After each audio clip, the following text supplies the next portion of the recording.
200 करोड़ की ठगी मामले में आज ड्रेस डिजाइनर लेपाक्षी से पूछताछ होगी। दरअसल ये जैकलीन फर्नांडिस की ड्रेस डिजाइनर है और लेपाक्षी को पूछताछ के लिए आज सुबह 11 बजे बुलाया गया है। उससे आर्थिक अपराध शाखा यानी कि ईओडब्ल्यू के दफ्तर में पूछताछ उससे होनी है और इससे पहले सोमवार को जैकलीन फर्नांडिस से पूछताछ हुई थी और बताया जा रहा है कि लेपाक्षी जैकलीन की ड्रेस डिजाइनर है और सुकेश ने उसे जैकलीन की ड्रेस डिजाइन करने के लिए कई सारे पैसे दिए थे और उसी को लेकर अब ये पूछताछ उससे हो सकती है।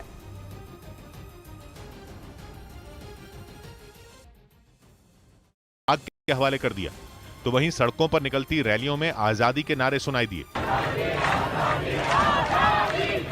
तो वहीं कुछ जगहों पर यह प्रदर्शन हिंसक भी हो गए, जो हर गुजरते दिन के साथ और उग्र होते जा रहे हैं। सकेत से आए एक वीडियो में तो पुलिस और प्रदर्शनकारियों के बीच जोरदार पत्थरबाजी भी देखने को मिली।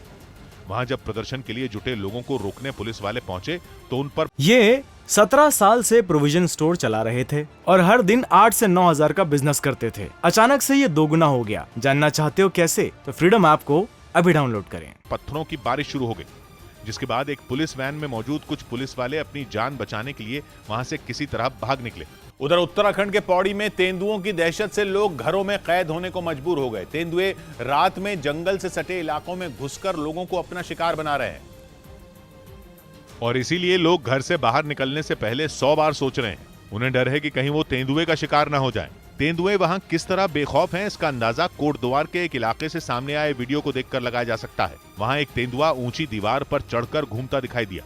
तेंदुआ पहले तो काफी देर तक दीवार पर दौड़ता रहा, लेकिन कुछ देर बाद वो सड़क पर उतरकर जंगल में भाग गया। तेंदुए के इस तरह सड़क पर घूमने का वीडियो सामने आने के बाद लोग और ज्यादा खौफ में आ गए। बहुत खतरा है क्योंकि छोटे छोटे बच्चे हैं। तेंदुए को पकड़ने के लिए वन विभाग की टीम जुटी हुई है, लेकिन एक से ज्यादा तेंदुओं के होने से उन्हें भी काफी मेहनत करनी पड़ रही है। हालांकि उन्होंने किसी तरह एक तेंदुए को जाल बिछाकर पकड़ लिया और उसे अपने साथ ले गए।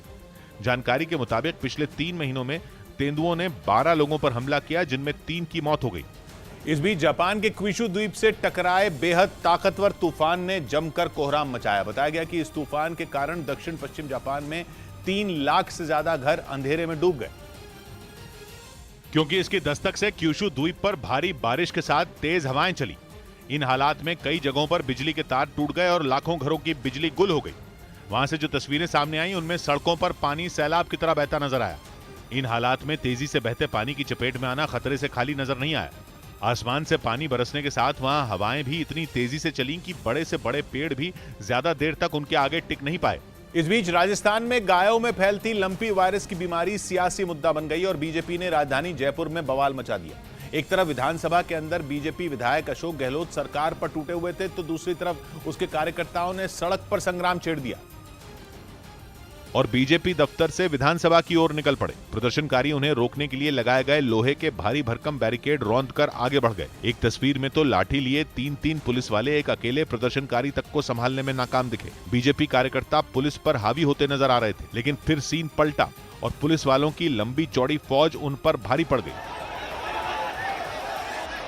मगर इसके बाद बीजेपी कार्यकर्ता अपने प्रदेश अध्यक्ष सतीश पूनिया को अपने कंधों पर बैठाकर बैरिकेडों के पास ले गए। पुलिस भी उन्हें रोकने के लिए बैरिकेडों पर तन गई, लेकिन प्रदर्शनकारियों ने सतीश पूनिया को बैरिकेड पर चढ़ा ही दिया। पुलिस ने उनके साथ मौजूद प्रदर्शनकारी को तो धक्का देकर नीचे गिरा दिया, लेकिन सतीश पूनिया को वो समझाती दिखी। हालांकि जब बातों से बात नहीं बनी तो पुलिस को सतीश पूनिया को भी जबरन नीचे उतारना पड़ा। लेकिन फिर भी बीजेपी के हौसले पस्त नहीं हुए और उसका प्रदर्शन जारी रहा। बीजेपी का आरोप है कि राजस्थान सरकार गायों को लंपी वायरस से बचाने में नाकाम रही है। खुद सरकारी आंकड़े कहते हैं कि राज्य में लंपी वायरस बीमारी से 50,000 से ज्यादा गायों की मौत हो चुकी है और 10 लाख से ज्यादा बीमार हैं।